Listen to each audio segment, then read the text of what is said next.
नमस्कार साथियों आप देख रहे हो जन क्रांति न्यूज़। फिलहाल मेरे साथ है कॉमरेड विनोद कुमार, जो ग्रामीण सफाई कर्मचारी यूनियन हरियाणा के राज्य के महासचिव है। इनसे बातचीत करेंगे जो 13 मार्च को टोहाना में प्रदर्शन करने जा रहे हैं देवेंद्र बबली के यहाँ पर। इस बारे में बातचीत करें। नमस्कार जी। नमस्कार। ये 13 तारीख को आप टोहाना में चेतावनी प्रदर्शन कर रहे हो, किन मांग मुद्दों को लेकर है और क्या रणनीति है? सबसे पहले तो मैं जन क्रांति न्यूज़ का धन्यवाद करता हूं, जो लगातार गरीब जो तबके हैं उनकी आवाज़ को वो उठा रहे हैं। इसके लिए मैं पुनः धन्यवाद करता हूं। दूसरी बात यह है कि जो 13 मार्च को ग्रामीण सफाई कर्मचारियों का जो कार्यक्रम है देवेंद्र बबली के आवास पे टोहाना में, इसमें हमारी प्रमुख मांग ये है कि एक तो 15 साल हो चुके सफाई कर्मचारियों को, और 15 साल बाद भी आज तक हरियाणा सरकार ने इनको मानदेय पे ही रखा हुआ है।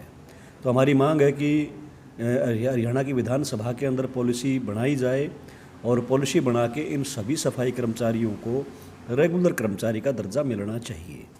और जब तक रेगुलर कर्मचारी का दर्जा ना मिले तब तक 24,000 रुपये वेतन कम से कम इनको मिले, ये हमारी एक प्रमुख मांग है। और हम ये कहना चाहते हैं कि हरियाणा के अंदर सफाई का काम करने वाले अलग अलग, चाहे वो गांव के हों, शहर के हों, अन्य विभागों में काम करने वाले सफाई कर्मचारी हों, काम परमानेंट है और एक जैसा काम है, लेकिन बावजूद इसके हरियाणा सरकार ने इनके वेतनों में जो अंतर है वो अनेकों तरह के अंतर पैदा कर दिए, जो उचित नहीं है।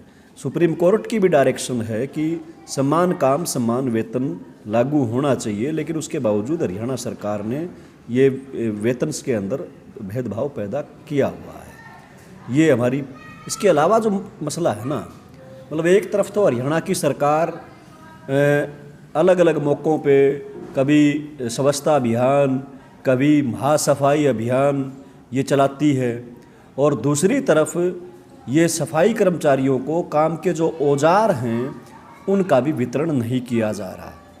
आप देखिए 20 फरवरी 2021 को डिप्टी सीएम के साथ हमारी वार्ता हुई और उसमें हमने सवाल उठाया था कि ग्रामीण सफाई कर्मचारियों को औजारों का भत्ता मिलना चाहिए। डिप्टी सीएम ने कहा कि हम औजारों के भत्ते के बारे में बाद में विचार कर लेंगे, एक बार तो औजार मिलना सुनिश्चित हो, ये उन्होंने आश्वस्त किया।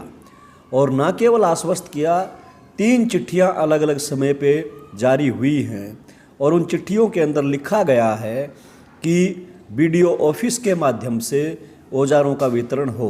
आज 140 ब्लॉक हरियाणा में, लगभग 40 ब्लॉकों में वो वितरण हो चुका।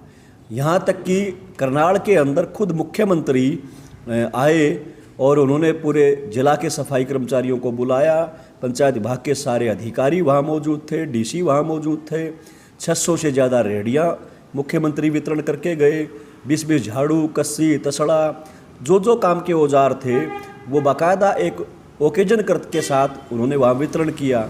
लेकिन आज भी 100 के करीब ब्लॉक ऐसे बाकी हैं जिनमें ये औजारों का वितरण नहीं हुआ। तो ये हमने मसला उठाया है कि भाई कम से कम आज समाज को साफ़ सुथरा रखना है, तो ये केवल 2 दिन 4 दिन हफ्ता स्वच्छता अभियान चला के इसको साफ़ नहीं रखा जा सकता। गंदगी रोज़ पैदा होती है तो सफाई भी रोज़ करनी पड़ेगी, और सफाई करने के लिए औजारों की अति ज़रूरी चीज़ हैं, उनके बिना ये काम नहीं हो सकता। तो ये औजारों का मसला है। इस ढंग से अगला जो सवाल है, आप अभी देखेंगे हम तो अलग अलग ज़िलों के अंदर, ये खास करके आपके जुलाना में ही आप देखिए, आज वहाँ का ब्लॉक के कर्मचारी धरने पर बैठे हैं और कोई मांग नहीं है वेतन बढ़ोतरी की, कोई और कुछ भी नहीं है। केवल इसलिए बैठना पड़ रहा है कि 4 महीने हो गए तनख्वाह नहीं मिल रही, 4 महीने से तनख्वाह बाकी पड़ी है। उनके दुकानदार, दूध वाले, साग सब्जी वाले, बच्चों की पढ़ाई का खर्च, फीस भरना, वो सारे के सारे देनदारियाँ बाकी खड़ी हैं। लोग उनके कपड़े पाड़ रहे हैं और वेतन दिया नहीं जा रहा, तो आज उनको धरने पर बैठना पड़ रहा है।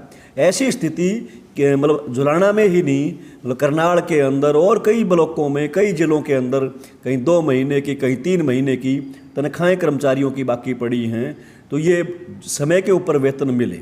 और हम ये भी कह रहे हैं कि हरियाणा की सरकार ने नोटिफिकेशन जारी किया हुआ है, उस नोटिफिकेशन में लिखा है कि अगर 1 महीने तनख्वाह नहीं आती, देरी से आती है, तो अगले महीने उनको 500 रुपये अतिरिक्त मिलेगा। तो कायदे से जुलाने के कर्मचारियों को तो 2000 रुपये अतिरिक्त मिलना चाहिए, लेकिन ये नोटिफिकेशन को भी लागू नहीं कर रहे। तो समय पर वेतन भुगतान हो, वर्दी भत्ता में बढ़ोतरी हो, धुलाई भत्ता लागू हो, ये मुद्दे हैं। इन मुद्दों को लेके 11 सूत्री मांग पत्र को लेके हम ये प्रदर्शन कर रहे हैं देवेंद्र बबली के दरवाजे पे।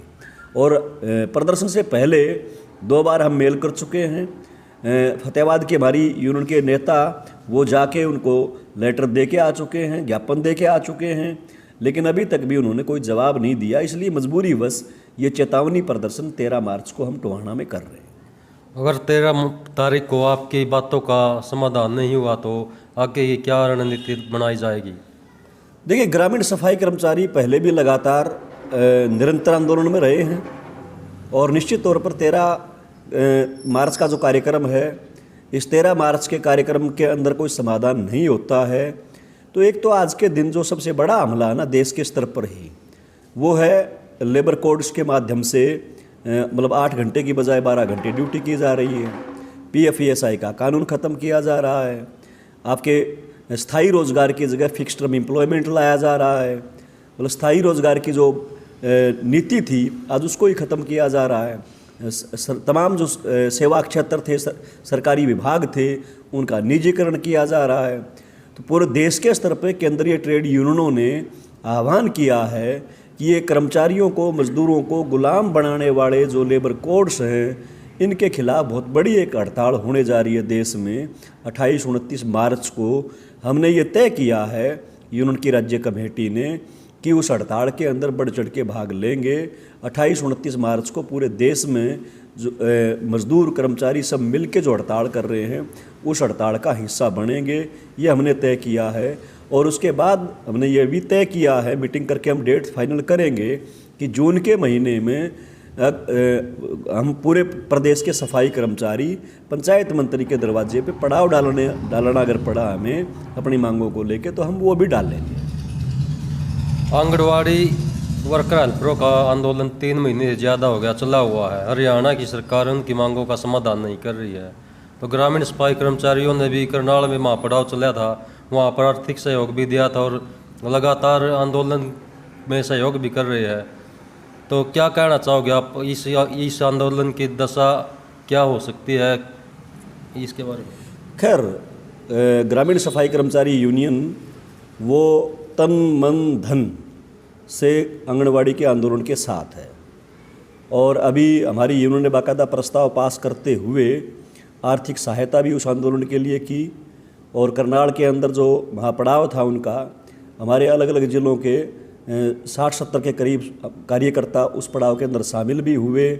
तो एक तो हम उस आंदोलन का समर्थन करते हैं, एक बात। नंबर 2, मैं बधाई देता हूँ आंगनवाड़ी वर्कर्स को कि वो हरियाणा के ही नहीं देश के इतिहास में ये आज मतलब इतनी लंबी लड़ाई उन्होंने लड़ी है और वो आज भी जारी है।